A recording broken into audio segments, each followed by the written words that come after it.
Today, hydrogen already underpins massive industrial systems, serving as a foundational feedstock for global ammonia production and oil refining. In every one of these applications, the molecule doing the work is identical: 2 hydrogen atoms and 0 carbon. Evaluating these systems requires measuring a physical gas moving through real pipework, rather than relying on abstract assumptions. Hydrogen is a deeply embedded, mature industrial commodity. This existing infrastructure provides a physical baseline for production today, independent of its potential as a fuel of the future. Yet, the industry increasingly classifies this gas using an informal color spectrum: gray, blue, green, turquoise, and pink. These colors do not describe the physical properties of the gas. They are simply an industry shorthand for the upstream chemical process and the energy source used to create it. This animated graphic shows the soft color gradients used to label hydrogen blurring before snapping to a precise 2D plot. The horizontal axis tracks carbon intensity, kilograms of carbon dioxide equivalent per kilogram of hydrogen. The vertical axis tracks levelized cost, determining project viability.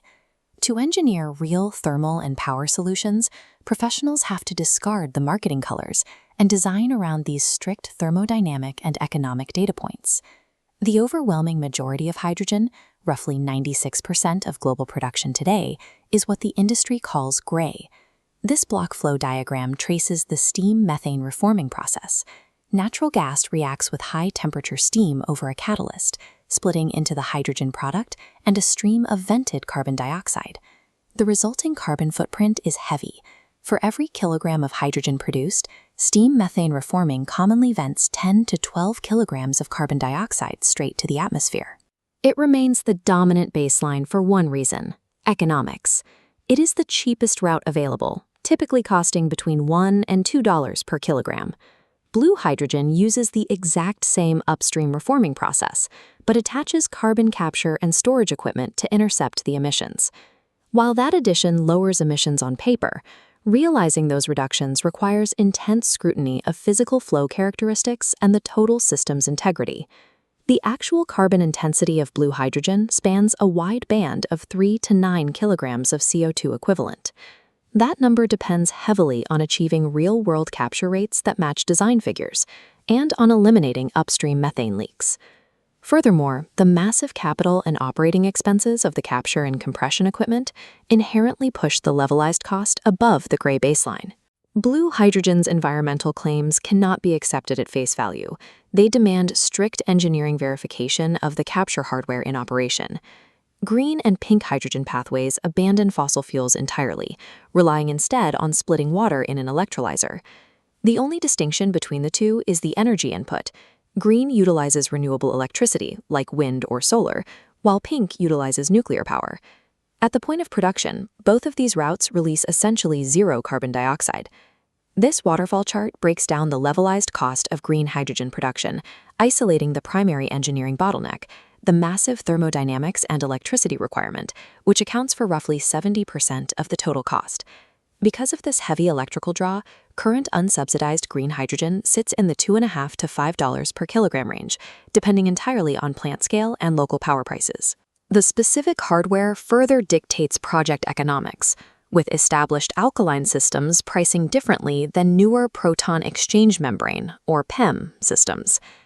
Green hydrogen aligns directly with deep decarbonization, but its economic survival lives and dies on the availability of cheap, abundant power.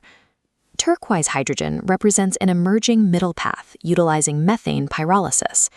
Instead of producing carbon dioxide gas, this unique chemistry splits natural gas into hydrogen and a solid carbon byproduct. Because pyrolysis is thermodynamically less energy-intensive per kilogram of hydrogen than water electrolysis, it offers an interesting compromise on power consumption. However, its overall carbon intensity is still completely vulnerable to the upstream natural gas supply chain and the strict prevention of methane leaks.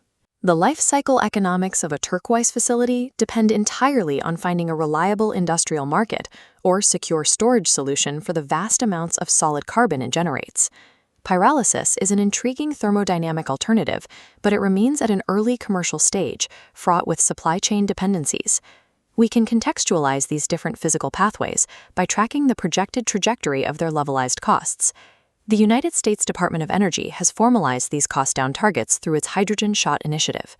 This line graph plots the current cost ranges of green and blue hydrogen against the program's aggressive goals, reaching $2 per kilogram of clean hydrogen by 2026 and driving down to $1 per kilogram by 2031. Achieving these targets at scale is not a matter of policy. It requires massive physical improvements in hardware efficiency and power generation.